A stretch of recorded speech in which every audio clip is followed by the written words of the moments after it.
City Center Radio. This is episode 369, and I am your host, Christian Sanger. Today is Friday, May 9th, 2025.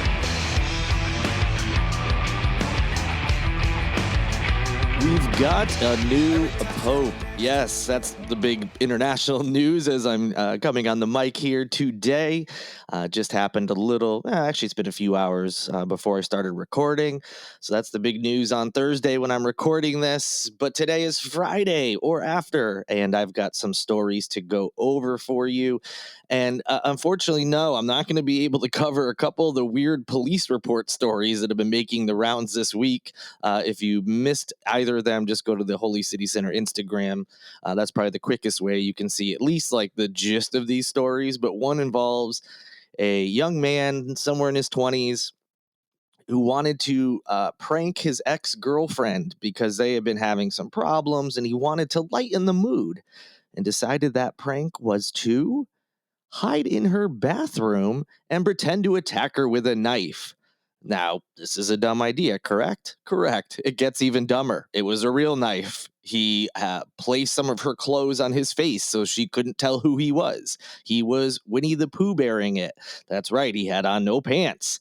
And actually grabbed her, put the knife up to her throat, and he told police and the ex when things kind of settled down and she realized it was him. Oh, this was just a prank. I was trying to make you feel better. Obviously, it did not go well for that gentleman. Not one of the better, most romantic ideas I've ever heard. The other one is a kid who apparently ran from police in his car. I say kid, I think he's 19. So, an adult technically, but in my eyes, a kid ran from police in an attempt to go viral to increase their social media presence. I wish I was joking. Whether that was the real reason or not, who knows? But that's not one of the best lies I've heard. And it's also not, if it's true, it's not good either. So no, that's all I can say about those stories. And yes, both happened this week.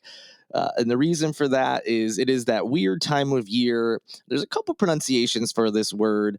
Sine die is how I thought it was pronounced, but then I think other people pronounced it Synodia. Either way, it's the title of this episode. It's a Latin term.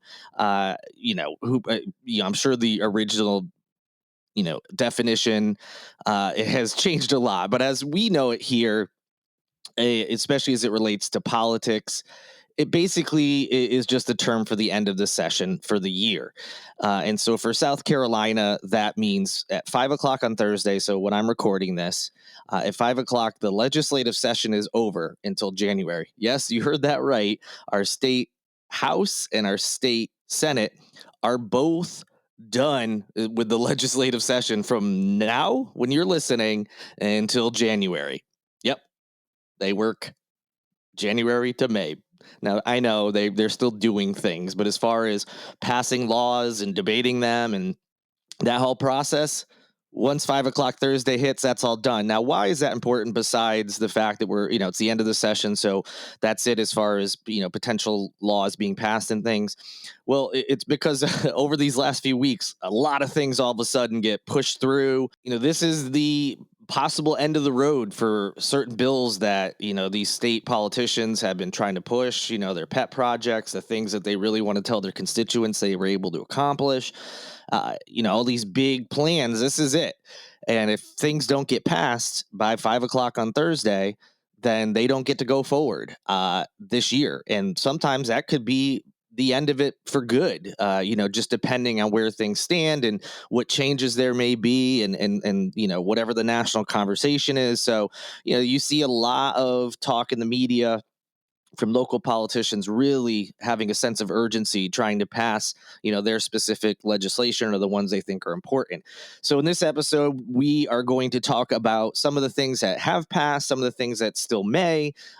Now, again, this is recording this before 5 o'clock on Thursday. So some of these things I'm going to say, I don't know what ended up happening. Once I know, I will certainly pass them along. But there are a few that are already a done deal, and this is what we're looking at. So, without any further delay, it is time to get into those stories. All right, first up is the big one this year, the liquor liability.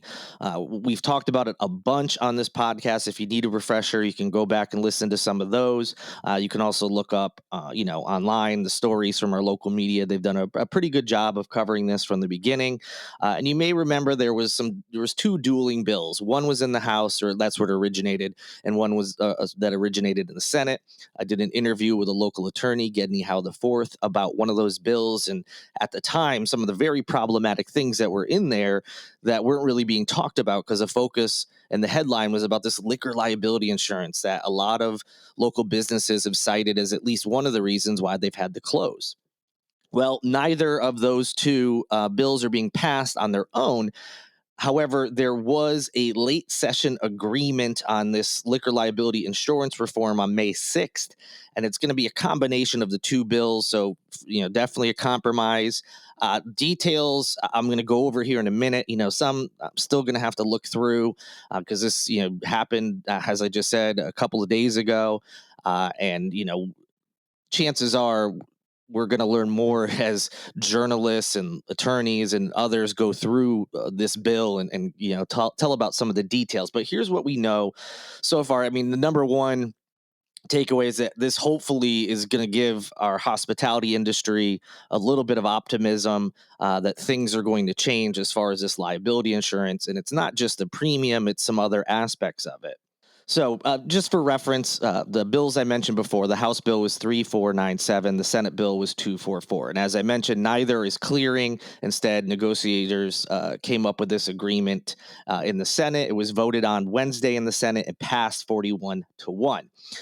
So, just for a quick background, back in 2017, a law required any establishment that served alcohol past 5 p.m. to carry a minimum of $1 million in insurance policy. This was a huge increase for a ton of small businesses and large businesses for that matter, and impacted the tourism economy. So for some, this was a huge rate increase. And then some insurance companies pulled out. They weren't offering in the state anymore. And then sometimes, that $1 million was the minimum. So obviously, there were places that were paying more. So that was a big problem on its own. But also, in addition to that huge cost, there's also, if there was an accident where someone who was deemed to be drunk hurt someone, killed someone, any of the restaurants, hotel bars, wherever they were drinking alcohol, wherever they were leading up to that accident, could be found liable for, injuries or the death of someone. And there was no splitting it like, well, hey, they had one beer. That was their first place they went to, left the bar on foot and, went five doors down. So that first bar, first of all, do they have any liability in this situation? Well, if it was deemed they had even a small percentage of it, they could potentially face 100% of, damages and things. So that was another problem too, is that it wasn't being split. Not that that's an easy thing to determine necessarily, but you would think in that scenario I mentioned, that first place probably wouldn't be liable at all. They didn't do anything wrong. How are they supposed to know what that person does with the rest of their evening? So anyway, that was another thing, and it was addressed in this new piece of legislation. In addition to that, we've again, there's probably some more details that will come out, but this is what I've been able to piece together from looking at it and some media reports.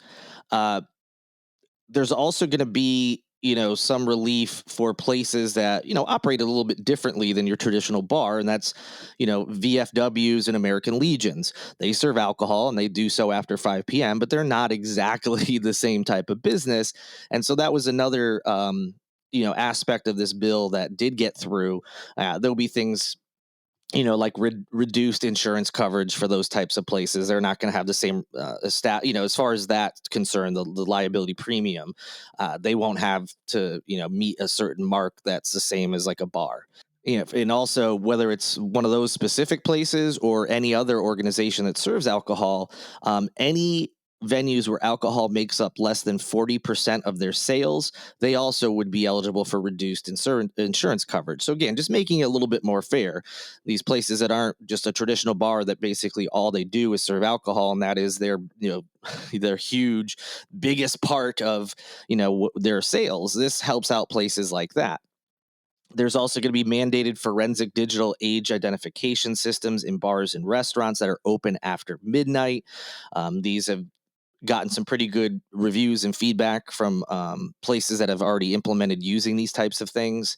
Another positive takeaway is that, they're going to do better data tracking and reporting in general. So that will help out in terms of, accidents and, learning how to places can prevent this, what they can do. There's going to be some training requirements, and those who go through that training will also, be eligible for reduced insurance premiums and costs. And so it seems there are certainly some positive aspects to this. I'm glad something got through. Not, I'm not really ready yet to say, yep, this is going to be this was the best thing that could happen. Perfect, no notes.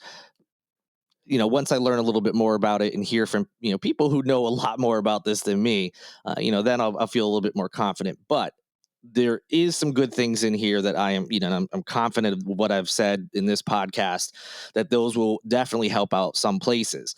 Probably still some work to be done. And we'll hopefully, continue to look at this industry in general, and in the new session. And there's already talk of that. Part of this compromise with the House and Senate here in South Carolina is that they are agreeing to discuss a broader tort reform bill in the 2026 session. And again, that's going to begin in January. So tort reform has to do with insurance in general. And that was one of the concerns with the Senate version of the bill, where there was if it passed, there was some question about, was this actually going to help the everyday person? Because in addition to the liquor liability stuff, it was looking at other insurance reforms, so for instance, with hospitals, medical malpractice lawsuits and things like that. There were some things that Gedney Howe the fourth, again, the attorney I spoke with a few months back, was very concerned with. And he kind of detailed, not kind of, he did detail what that language in the bill could mean. And it didn't sound like a lot of those things were necessarily helping you and I. More so, it was helping either the insurance companies or, these broader institutions. So the tort reform thing is certainly something that we should keep an eye on in 2026. So just kind of keep that in the back of your mind to see that hopefully they come up with something better, and some of the things people were concerned about won't be in them. But more importantly, the headline right now is there does appear to be some good things that are going to go into effect for our local hospitality industry. Probably still some work to do, but this looks like at this moment a good first step. Another very interesting bill that was passed and was talked about quite a bit here. You may not know this, but South Carolina has the largest income tax rate in the Southeast, with a top income tax rate of 6.2%. However, a new income tax reform bill could end up changing all of that.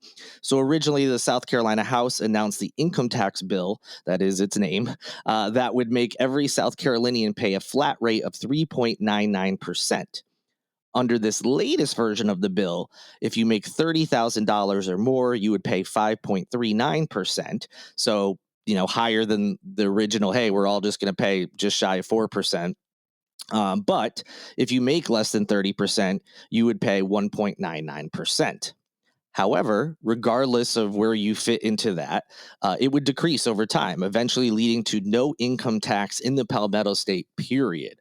Hey, I know taxes go to good stuff, but I do like the sound of me having more money in my pocket. So the bill would, there is a potential that some people will end up paying more than they were, at least until this, roll down apparently happens, because the new bill would force every South Carolinian to pay at least some sort of income tax, which means there will be a tax increase for some folks. The estimate was about 25% of residents would actually see a tax increase based on this, formula that they put in place. So not great for everyone. There's going to be 25% of the population that's going to be paying more. But again, the end goal is to eventually roll it down so there is no income tax. So eventually everybody would have zero. So interesting bill. I would be very, very interested to know what the fallout would be in terms of, okay, well, what was income tax used for? Like, what sort of projects and things? How are we going to make up that money? If we still have whatever that money normally goes to, I'm sure it's something that is needed year over year.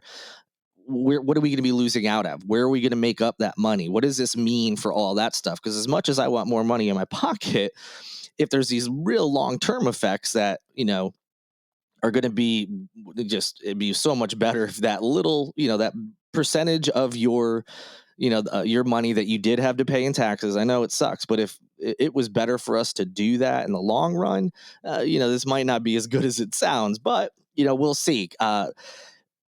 We'll have a lot of time to look into it because the Senate did say that they will not take up this bill this year, but they will instead wait till next January. So this does seem that although we're not going to have any movement here in 2025, this is one of those bills that they are planning on bringing up. Sometimes they're like, we're not going to take up this bill. We'll see what happens in the future.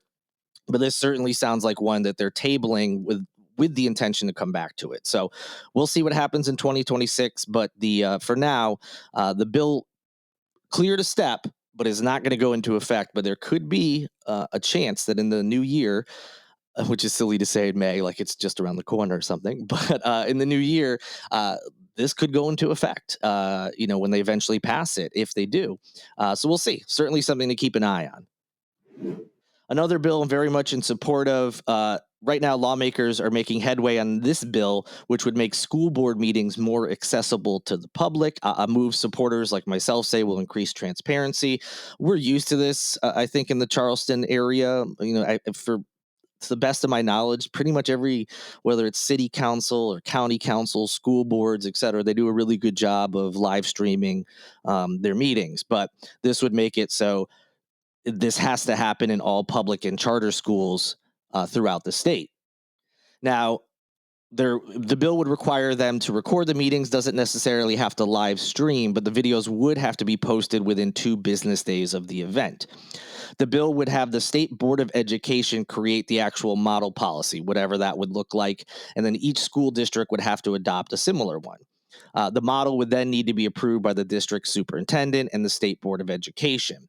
Now, a very important part of this bill was that the recording cannot impact the public's request for in-person attendance. So in other words, you can't say, well, we're going to put all our meetings online, so now we're not having open meetings to the public. You can just watch online. So they would still have to hold these in-person meetings, I'm sure pending unforeseen circumstances like when we had the pandemic and things, but it's business as usual, even if you are recording it for the public. Now, if passed, there is one exception. This shouldn't be a surprise. We already see this exception that a lawful executive school board session, executive sessions, whether school board or city or council or county, rather councils, they can't just do it willy-nilly. It has to follow the law, but they can go into an executive session, which is when the comments that they're making are not made public.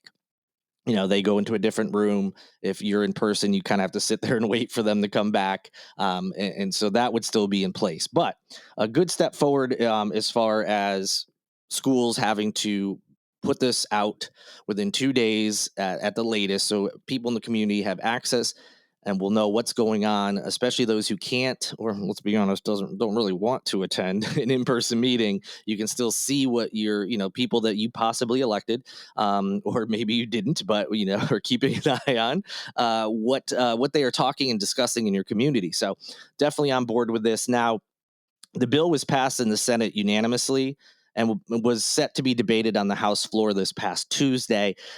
Since then, there's been no movement. As of this recording, I haven't heard an update. It's possible that if they get this in before 5 o'clock, if the House ends up passing it, it'll move forward. If not, the future is unclear. Hopefully it would come up in January. But like I said, sometimes when these things happen at the end of session, some are very like, we're definitely taking this up. And other times they're like, we'll see.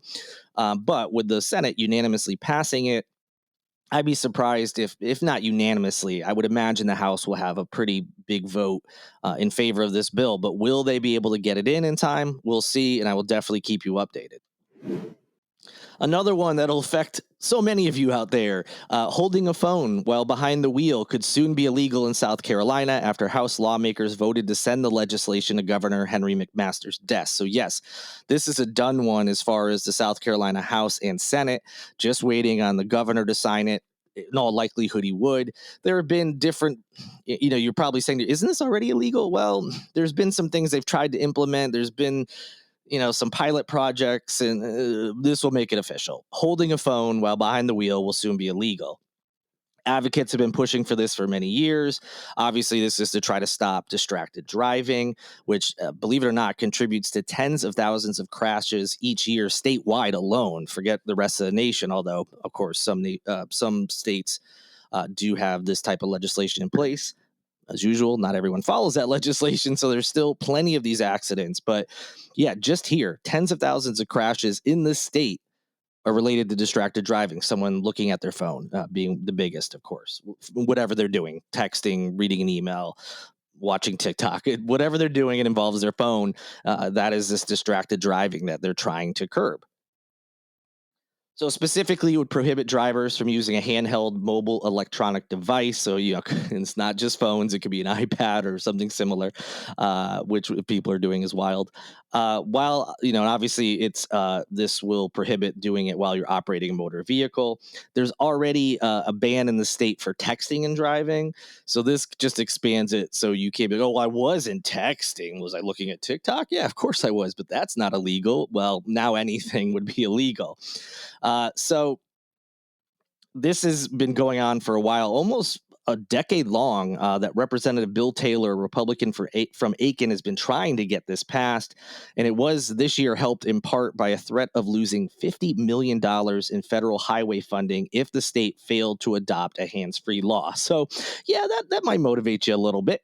So it got it across the finish line. Now, if you're wondering, violating the law would be punishable by a maximum fine of $100 for a first offense, with the penalty increasing to $200 for subsequent offenses. Now, of course, that's just if you're seen, with a device in your hand while you're driving. Obviously, if you were to get in an accident, as it's related to that, there would be some other charges. This is just if you're driving along, holding your phone, doing whatever, police see you, pull you over. That's what you're looking at for a ticket. In addition to that, repeat offenders would also be docked 2 points on their driving record. So you might be thinking, that fine's not a big deal. But that the points off your driving record, not something you want. If signed, the bill would go into effect on September 1st with a 180-day grace period. So it's expected McMaster will sign this. It hasn't been officially announced yet. So you can plan on September 1st. So if you don't already, make sure you have some sort of Bluetooth set up, so if you do need to make a phone call, and actually you can even text and with, speech to text and stuff through your Bluetooth, whether it's, something you actually have attached to your person or if it's something in your car for Bluetooth setup. So be sure if you don't already have that, you have something in place, so you're not getting tickets or worse, of course, we wouldn't want you doing this anyway, causing an accident. Now that includes an earpiece. So if you have a Bluetooth earpiece, but it also includes your wrist worn device, so if you have an Apple Watch or whatever, you'll be able to make calls using those types of devices, as well as any other voice based communication application. So just something to keep in mind there. Now, if you're wondering, well, how does law enforcement be able to enforce this? Well, according to the bill, they'd be required to have a quote clear and unobstructed view end quote of a person unlawfully using their device before initiating a traffic stop. So they they have to absolutely see you holding that phone in your hand. Um, so that's part of it. And of course, there is going to be some folks who this law wouldn't apply to, specifically first responders, who are on their way to an emergency. Not if they're just driving normally, they're not supposed to. But if, lights and sirens are on, they're allowed to hold that phone. And there's many number of reasons for that. Also, drivers who were reporting a crash or any other safety hazard to law enforcement. So, if you're calling 911 or maybe the non-emergency line, but something police need to know, you would be exempt. If you're just picking up that phone and putting the phone up to your, I'm witnessing an emergency, you would be exempt, from that law. So, just something else to keep in mind. You don't have to, if you don't have Bluetooth, you don't have to stop your car or put yourself in danger, by trying to find a place to pull over near an accident. You can just make that phone call. So just something to keep in mind. It's expected to go into effect. Not official yet. If that changes, I'll let you know. All right, there's a couple more I wanted to go over, but I'm running out of time here. There is a energy reform bill that is also heading to Governor McMaster's desk. This is after some last-minute changes by the House of Representatives that at first some thought might put the bill at risk, but it ended up going through. The bill is called the South Carolina Energy Security Act. It is described as being one of the lengthiest and most complex pieces of legislation that lawmakers have passed in years. It clocks in at nearly 33,000 words. That's a lot to look at and go over, and it will impact multiple facets of South Carolina's utilities laws, with provisions ranging from, power companies' ability to build new power lines to the foundation of a pilot program for small modular nuclear reactors. So there's a lot, as I just mentioned. It's being described as one of the lengthiest and most complex. So I highly recommend, if you're interested, go visit the link in the show notes for a little bit more of an overview. But then you can also go look up the legislation completely if you want to, because again, it's a lot in here. But the main objective of the legislation is the approval of a joint effort between state-owned utility company Santee Cooper and provider Dominion Energy to convert a decommissioned Low Country coal-fired power plant to natural gas. Advocates of this plan have said that plan I just mentioned is necessary to address what they say is a looming electric shortfall that's fueled by the state's growing industrial base and the decreasing use of dirtier fossil fuels across the nation's energy grid. So just some other highlights of this one. It still allows the state's two largest energy companies to collaborate on a joint natural gas project. It streamlines the state's regulatory review process, which would reduce the amount of time it takes to vet new energy projects, and reduces the potential court challenges that critics claim could add thousands, if not millions of dollars in additional costs. That part kind of concerns me a little bit, but that's something we'll look into at a later episode. It also eliminates provisions in previous versions of the bill, like certain solar energy restrictions and perceived reductions in regulatory oversight that face some headwinds with environmental organizations. So those are just the bold headlines, and admittedly on the surface a very boring sounding piece of legislation, but obviously important. We're talking about energy, not just what costs we may see, but everything we do is revolved around energy and the different sources we have to get it. So again, highly recommend you look into it some more, but it is very dense, very politically. If you're like a political wonk, you might love this stuff, but even I was like eyes glazed over trying to follow things, but I will continue to look into it because like I said, there's some parts I have some questions on, and it ultimately is very, very important. And finally, not a bill, but something that happened as we approached the last day of session. More than half of the members of a caucus that believes in further restricting abortion access lost half of its membership on Wednesday. This is seen as a rebuke of the group's founder. So in a letter signed this past Wednesday, 29 members of the Family Caucus publicly left the group, which was founded by State Rep John McCravey, who's a Republican from Greenwood. He has been pushing for an abortion ban at conception. There's already an abortion ban in the state. It's 6 weeks with some exceptions. We've talked about it a lot. It's basically an all-out ban, but this would be a true all-out ban. Is, like I said, he's pushing for no abortions can happen at conception or later, and obviously conception would be the first opportunity to stop something, and that is no longer the case if he were to have his way.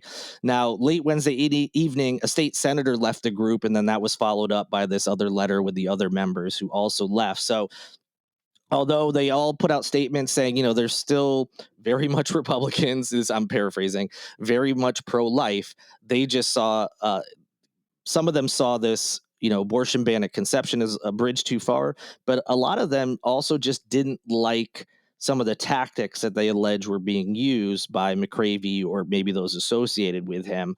They didn't like, for instance, outside and third-party groups coming to churches to call for further abortion bans in the state. So this isn't, on the surface, like good people getting away from the abortion ban at conception group, but it doesn't mean they necessarily disagree with that. Some certainly do. Some of them are very content with the essentially the ban that's already in place, but some still want to push for that in the future. They just didn't like the tactics that were being used, in their name, basically. So just something interesting that happened. Again, doesn't mean that there's not going to be further pushes coming in new legislative sessions, although we are done, thankfully, for this year. So again, just something to keep an eye on. All right, that will do it for this mega Sine Die or Synodia, whichever you prefer, edition of Holy City Center Radio. Thanks for sticking with it. I know some of that stuff's more interesting than others, but ultimately, in addition to some stuff I just didn't have the time to get to, all this affects us in some capacity, or our neighbors and those we care about. So I wanted to make sure we had those updates out there, and I put them all together. So in case you're just sick of politics, not even the super hacky partisan stuff that sometimes comes up, but just sick of it in general, you didn't make it this far, and that's okay. And I don't know why I'm still talking to you if you're not here. But if you did make it through, thank you for listening. Thank you to Lindsay Marie Collins, who has to listen as she is the producer of this and every episode of LMC Sound System. And thank you to Tyler Boone, whose music is in each and every show. Have an amazing weekend. If you need plans, holycitycenter.com/calendar is where you need to go. I'll be back with you next week. Already looking forward to it. But until then, good night.